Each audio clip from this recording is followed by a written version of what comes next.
One day, she handed me a 2-page list of demands, formatted like a business document, and that's when it hit me. This wasn't an attempt to save our marriage. It was a reconstruction project, with me as the test subject. But the most important realization came later. She wasn't driven by loneliness or pain. She was fueled by outside voices. In her phone, in group chats, in endless conversations with her so-called friend from yoga. Hello, my friend. I'm so glad you stopped by my channel. If you're here for the first time, don't forget to subscribe and share this video with your friends or family. It really helps my channel a lot. Please tell me in which city or country you watched this video. I value every one of your comments. So, let's get started. She had issued 8 ultimatums she claimed were final. 8 chances to shape up or face the end. And then came mine. The only difference? I meant it. It all started, as these things often do, with something minor. One morning, I left a coffee mug on the counter after breakfast. That was all it took. She burst into the living room as if I'd set the place ablaze. Arms rigid at her sides, her voice drenched in theatrical outrage. That's it. I'm done cleaning up after you. This is your final warning. Final warning. Those 2 words became the unofficial refrain of our marriage. Early on, I'd simply apologize, rinse the mug, and get on with my day. But the performance repeated itself. Over and over. Each time, the same dramatic declaration. Always over something petty. Eventually, I began to recognize the pattern. These so-called ultimatums weren't genuine lines in the sand. They were just her default response to any slight inconvenience. What most couples might discuss over a calm dinner, she elevated to full-blown crisis mode. Missed a text for an hour? Final warning. Took 30 minutes to unwind after dinner before washing up? Another final warning. Suggested we eat somewhere other than her first choice? Yet again, final warning. But it wasn't the words themselves that exhausted me. It was the delivery. The way she loomed over me, self-righteous and domineering, like I was a misbehaving child needing constant correction. There was always that same smug gleam in her eyes, like she was utterly certain of her power. What she never understood is that I don't crumble under pressure. I don't yell, I don't plead. I go silent. I watch. I take notes. I wait. By the 3rd month of enduring these outbursts, I started keeping track. 27 times. That's how often she'd proclaimed our marriage was teetering on the edge, all over trivial, forgettable things. 27 declarations of doom before June. 27 times she tried to turn our home into a courtroom and herself into the judge, jury, and executioner. But then came the moment that shifted everything. It was a Wednesday like any other. I got home from work, slipped off my shoes, and left them by the front door, just like I always did. I headed to the kitchen for a drink, and there she was, arms crossed tightly, glaring at me with that now familiar fury. Her eyes flicked to the shoes. Those, she snapped, as if she'd uncovered some damning evidence. How many times do I have to tell you? I glanced at the shoes. They weren't blocking anything. They weren't muddy or strewn about. Just placed neatly by the door. What about them? They go in the closet, she hissed. We've discussed this. Had we? Maybe once in passing? I honestly couldn't recall, but I didn't argue. Okay, I said. I'll put them away. But that wasn't good enough. It never was. No, she said, voice rising. You'll move them now, and tomorrow they'll be right back. You don't listen to me. You don't care about the things that matter to me. I knew what was coming. Then, sure enough, this is your final warning. I will not stay in a marriage where my husband can't respect basic expectations. Fix it, or I walk.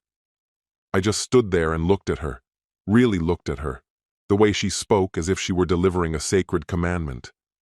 The way her eyes radiated confidence, certain I would cave. That's when it hit me.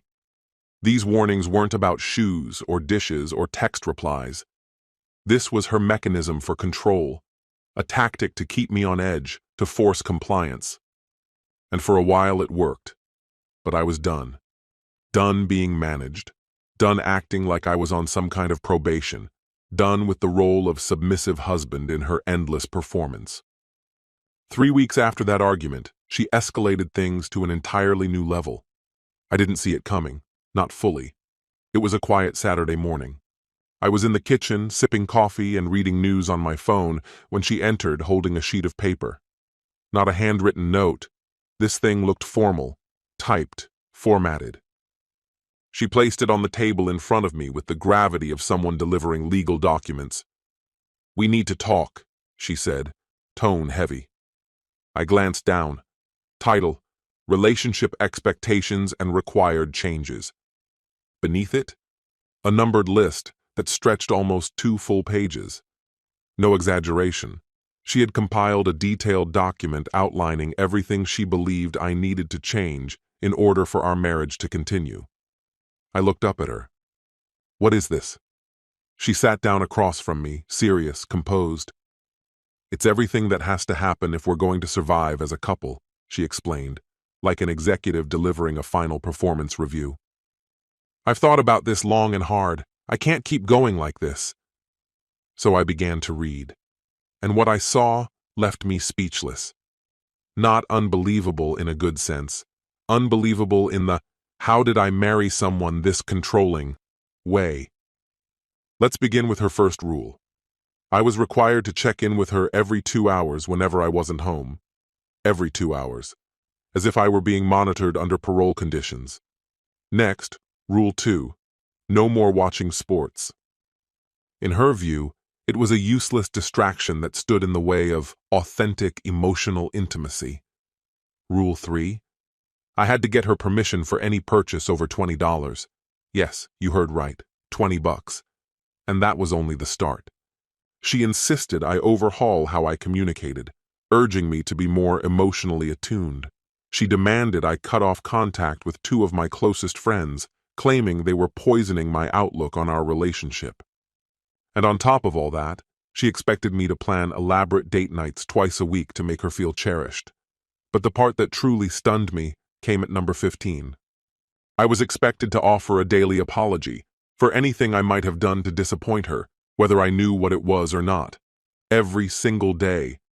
Imagine having to say sorry for things you couldn't even identify. "You're actually serious about this?" I asked, meeting her eyes. "Completely," she replied without hesitation. "This is your last opportunity," she went on, "and I'm not bluffing. Either you meet these expectations or I leave. I'll be out of here by the end of the month." I placed the paper on the table and leaned back in the chair. She studied me closely, waiting for the reaction she was used to, for me to unravel, to beg, to promise change. That's how I'd responded in the past. The man I used to be would have examined that list, separating the ridiculous from the manageable, hoping for a middle ground. But as I looked at her now, something shifted inside me. She wasn't looking for a partner. She wanted a compliant performer, someone who jumped through hoops, never questioning why the hoops were constantly being resized. So I looked her in the eye and asked, "Do you really want to be married to me or to the version of me you're trying to engineer?" She blinked, momentarily thrown off. That wasn't the reaction she anticipated. "I want to be married to your best self," she said. "And who gets to define what that looks like?" I asked. "You?" "It's about what a healthy marriage requires," she answered. "Is that so?" I said, picking the list back up. "Because I don't recall us ever agreeing on these so-called requirements. When exactly did we decide on this framework together?" She faltered for just a second. "We shouldn't have to debate basic respect and consideration," she said. "Respect?" I echoed. "Like needing your permission to spend my own money? Or texting you every couple hours like a teenager on curfew? Or apologizing daily for invisible transgressions? If that's what I need to feel valued, then yes." That's when it all became clear. This wasn't about healing our marriage. This was about asserting dominance, total and unyielding. All those final warnings she'd issued before, they were just dress rehearsals, testing how much control she could seize before I snapped. And this list? This was the grand finale. "You know what's telling?" I said, folding the paper neatly in half. "All these adjustments you expect from me, yet not a single mention of what you intend to change." She crossed her arms. "That's because your satisfaction isn't the problem. You've treated this marriage like a side gig." Side gig? I worked over 40 hours a week to keep a roof over our heads, tolerated her constant outbursts, tiptoed around her volatile moods, and she called that coasting? "So let me clarify," I said. "If I don't completely remake myself to your specifications, you're out?" "Exactly," she snapped. "And I'm not playing games.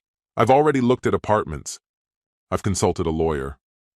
She said it like someone holding a winning hand, convinced I'd panic at the thought of losing her, that I'd leap to appease her demands just to keep the marriage intact. But as I sat there, list in hand, something entirely different settled over me. Relief, not fear, not despair, not panic. Relief. Because after all the veiled threats, all the passive-aggressive speeches, she had finally laid her cards on the table. And more importantly, she'd made my next move crystal clear. The paper sat undisturbed on the kitchen counter for 3 days before I decided to look deeper. Something about the whole thing felt off. Her phrasing, the practiced delivery. The mention of already seeing a lawyer, it all seemed a bit too rehearsed, too calculated. This wasn't just emotional theatrics. Someone was coaching her. So I started paying attention to what I'd ignored for months. Her phone, for instance. It had always been close at hand, but now it was practically fused to her. Every time a message arrived, she'd brighten, then subtly tilt the screen away from me. She took calls outside, claiming it was work or her mother, but the pieces didn't add up. And then, one Thursday night, I got my chance. She was in the shower. For once, her phone was left buzzing on the nightstand. A message preview lit up her phone screen from a group chat called Girl Power. Just reading that single line, "Did you give him the list yet? Don't give in this time," was enough to make me freeze. I didn't even need to unlock her phone. That brief glimpse was all the confirmation I needed. Her abrupt transformation into someone who issued firm ultimatums hadn't come from nowhere. She wasn't doing this alone. She had an entire support system, loud and opinionated, coaching her from the sidelines. Over the next few days, I started noticing things that had previously slipped under my radar. The friends she'd begun surrounding herself with were mostly recently divorced or perpetually unattached women who viewed marriage not as a partnership, but as a battleground. They were the ones reinforcing this new narrative she was adopting, that she'd compromised too much, settled too easily, and needed to start demanding more.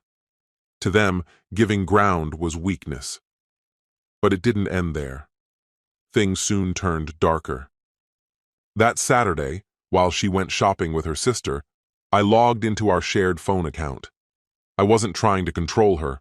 I was following my instincts. Something felt off, and I needed answers.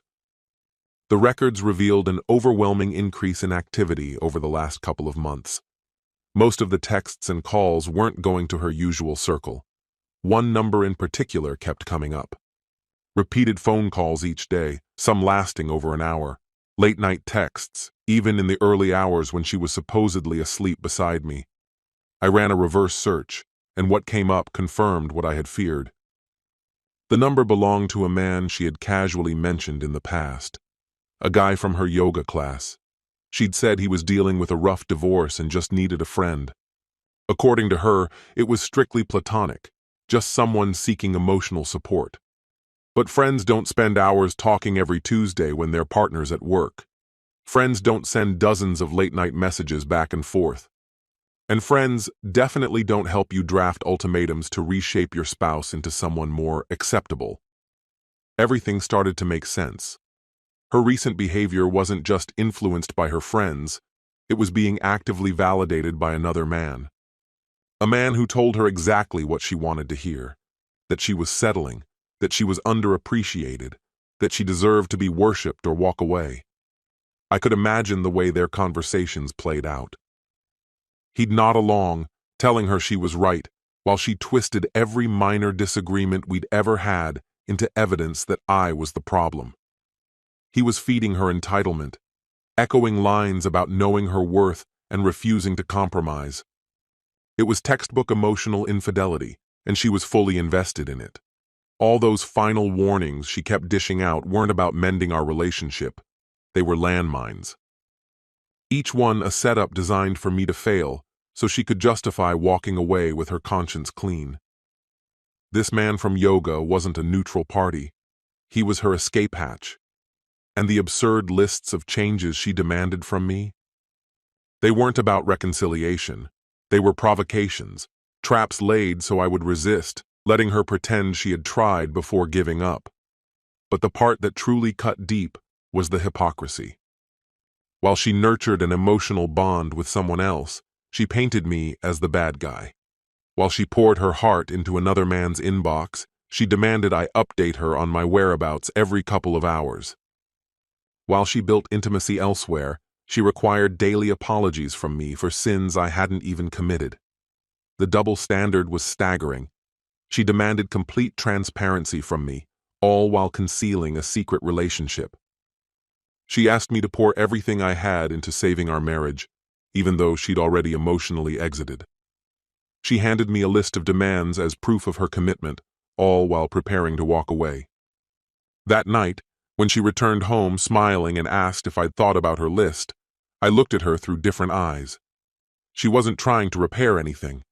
She was pretending to give me a shot when her mind was already somewhere else. She had no idea that I'd put the puzzle together. In her view, she was still holding all the cards, offering her husband one last chance before stepping away. But I knew how to play that game too.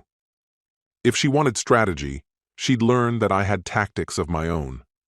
The difference? Mine would be rooted in truth, executed with clarity, and carried out to completion.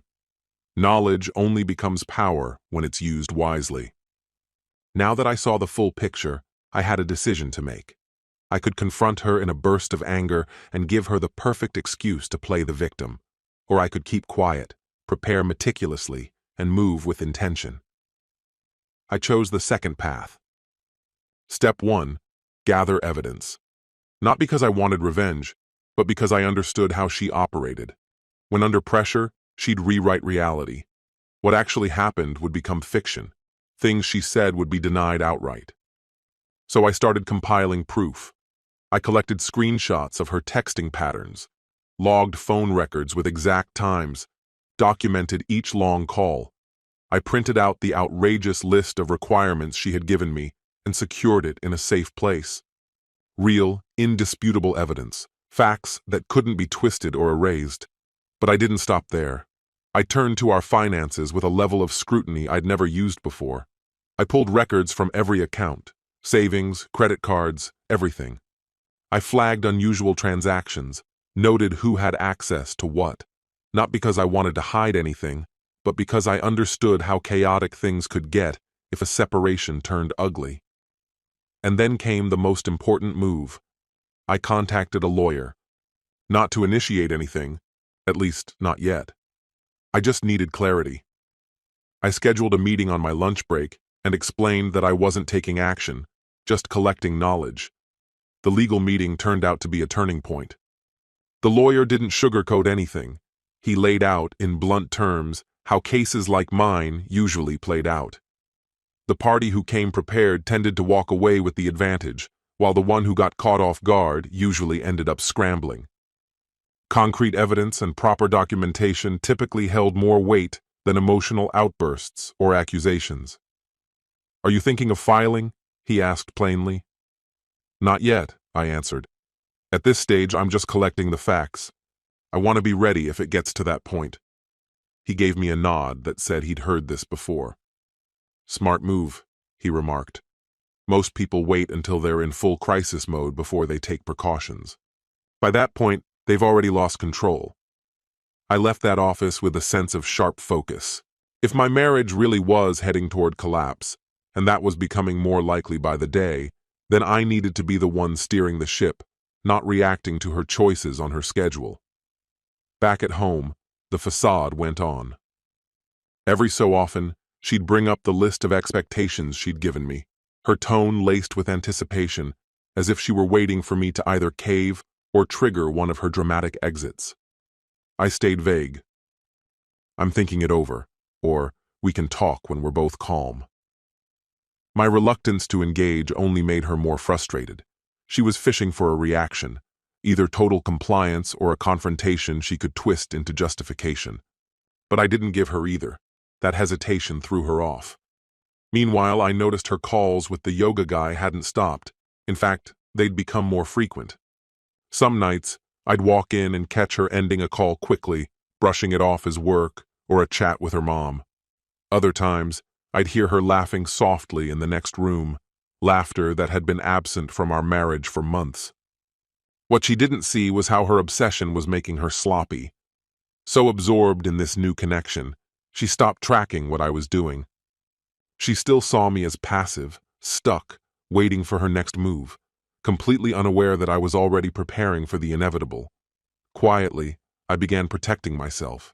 I opened a separate bank account and rerouted part of my income, not to hide money, but to avoid being locked out if she made a sudden financial move.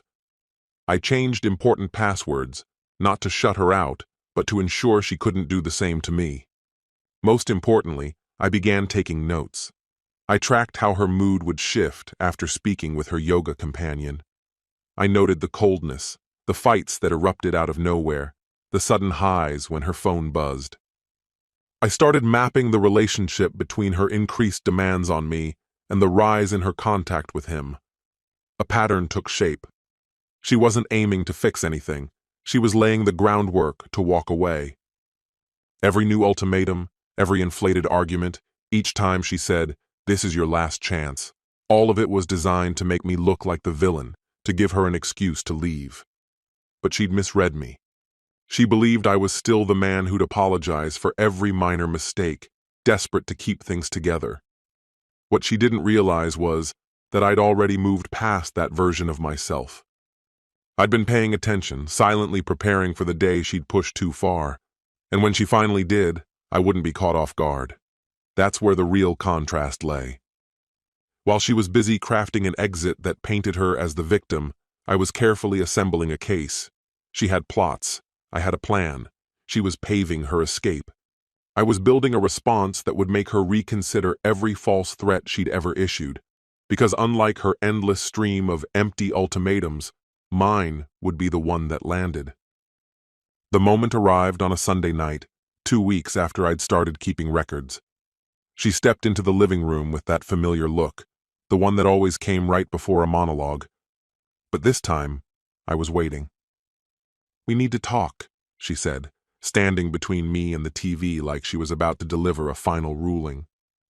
"It's been over a week since I gave you the list, and nothing has changed." I muted the television and met her eyes. "You're right," I replied. "We do need to talk." That wasn't what she expected. Normally I would have deflected or delayed. Not this time. "Good," she said, her voice regaining its usual edge. "Because I've made a decision. If you're not taking this seriously, then I'm done. No more warnings. This is it." I stood and faced her directly. "Actually," I said, "you're absolutely right. This is the end, but not in the way you think." I moved to the kitchen table, where I had placed a folder in advance, anticipating this exact confrontation.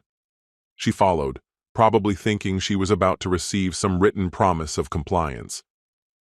Instead, I opened the folder and laid out the evidence: call logs, screenshots, printed messages. "Before you say anything else," I said evenly, "you should know that I'm fully aware of your ongoing relationship with the yoga instructor, the man you talk to constantly while criticizing my communication skills and demanding respect." Her face turned pale. For the first time in what felt like forever, she had nothing to say. She hadn't seen it coming. 3 hours on Tuesday, while I was working," I said evenly, pointing to the printed call logs. "Then 2.5 hours on Thursday night, The same night you claimed you were catching up with your sister. And finally, 47 text messages exchanged between midnight and 2 a.m. last Friday, while you were supposedly asleep right beside me. She parted her lips, maybe to justify or protest, but I lifted a hand and calmly cut her off. I'm not finished. You want to talk about final warnings? I continued, my tone firm. Let me show you what one really looks like. You've been building an emotional relationship with another man, all while demanding that I check in with you every 2 hours. You've sought relationship guidance from someone you're clearly attracted to, even as you accused me of not communicating enough. You've created a private connection with someone else and still insisted I apologize daily for things I didn't even understand. I watched as her expression cycled through disbelief, irritation, and fear, but I pressed on. That so-called list of expectations you handed me, let's not pretend it was meant to fix anything. It was a smokescreen, a carefully constructed trap designed to justify what you were already doing in secret. Every threat to leave, every final warning, every dramatic exit, they weren't about saving this marriage. They were rehearsals for your exit. A script to cast yourself as the victim the moment you walked out. That's not true, she said, but her voice cracked, collapsing halfway through the sentence. It is, I replied, my voice low and even. And here's what's going to happen next. You have one decision to make, and only one chance to make it. You can end whatever's going on with the yoga instructor. You can delete his number, walk away from that mess completely, and commit, fully and transparently, to couples therapy, where we work on rebuilding the trust you broke. I paused, giving the words weight. Or you can gather your things and move out by the end of next week. She looked at me, stunned, as though I had transformed into someone unrecognizable.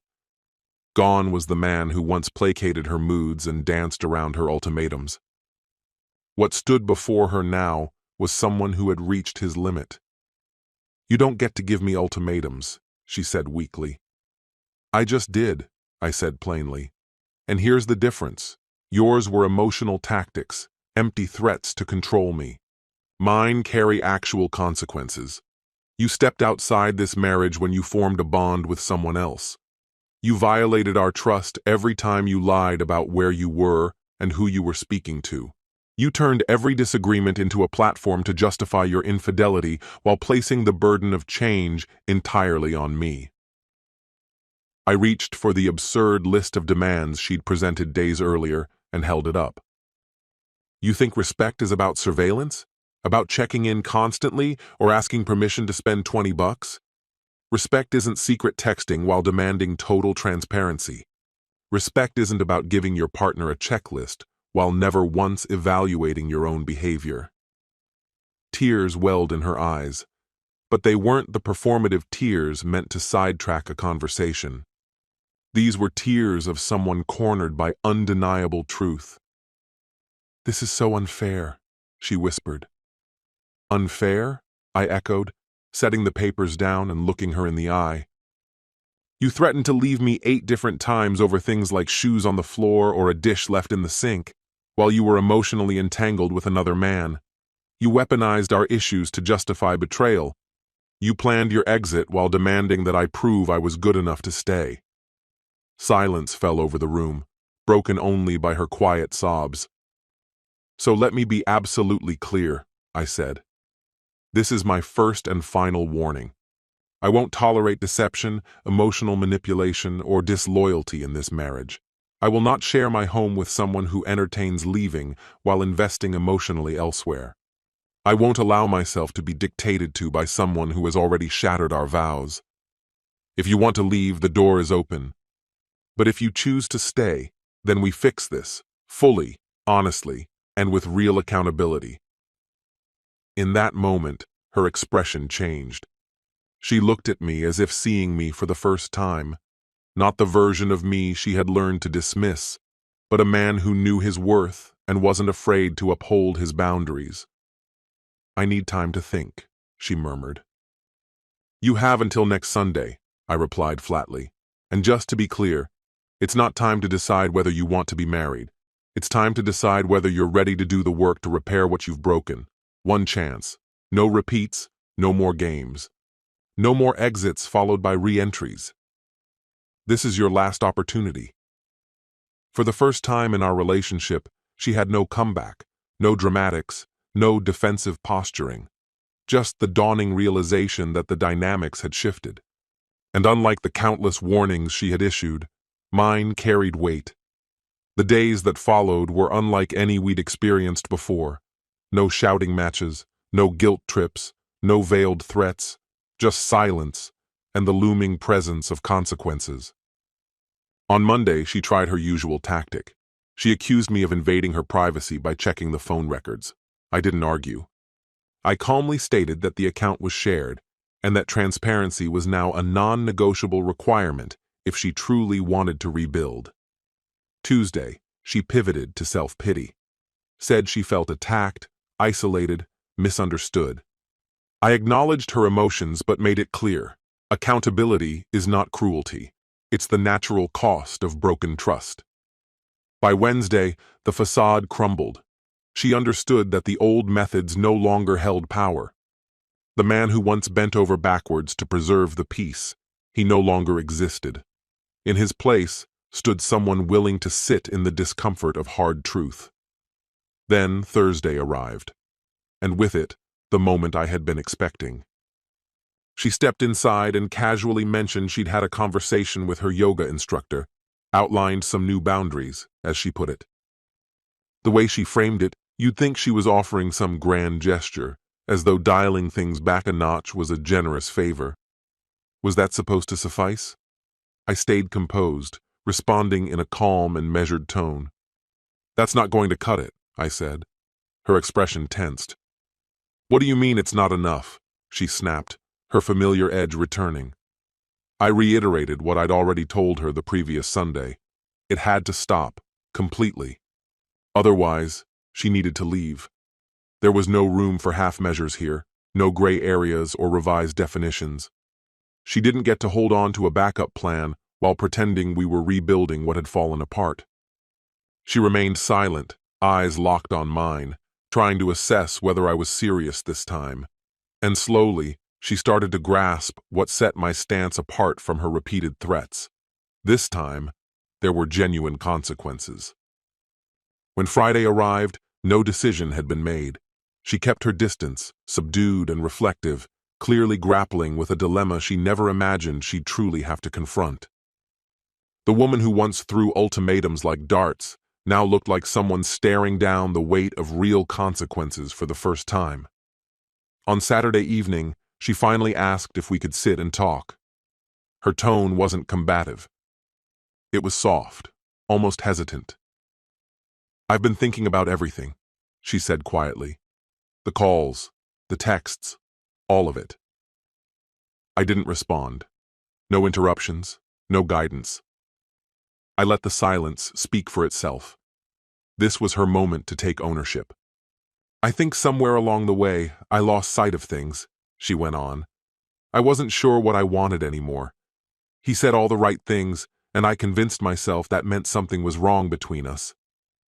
I met her gaze. And now? I asked. Now I realize I was looking for affirmation in all the wrong places, she said. I spent so much time focusing on what I thought you weren't giving me that I completely overlooked what I was giving away.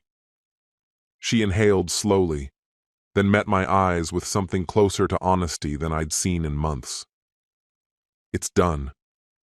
I told him I can't talk to him again. I deleted his number. I even signed up for a new yoga class. Her face shifted, a flicker of shame passing through. And that list I gave you, the things I expected you to change about yourself, I can't believe I asked you to do that. Her voice was soft, sincere. That wasn't fair. I was so fixated on making you prove your commitment that I forgot what this relationship is actually supposed to be. A marriage isn't a performance. It's a partnership. For the first time in what felt like forever, I heard the woman I had fallen in love with. Not the rigid, combative version she'd become, but someone who could self-reflect and admit when she was wrong. I asked her what had caused the shift. "To be honest, the way you responded," she said. "When I gave you all those ultimatums, I expected you to snap, to shout, or to cave and do everything I demanded. But you didn't. You kept your cool. You stood firm. That's when it hit me.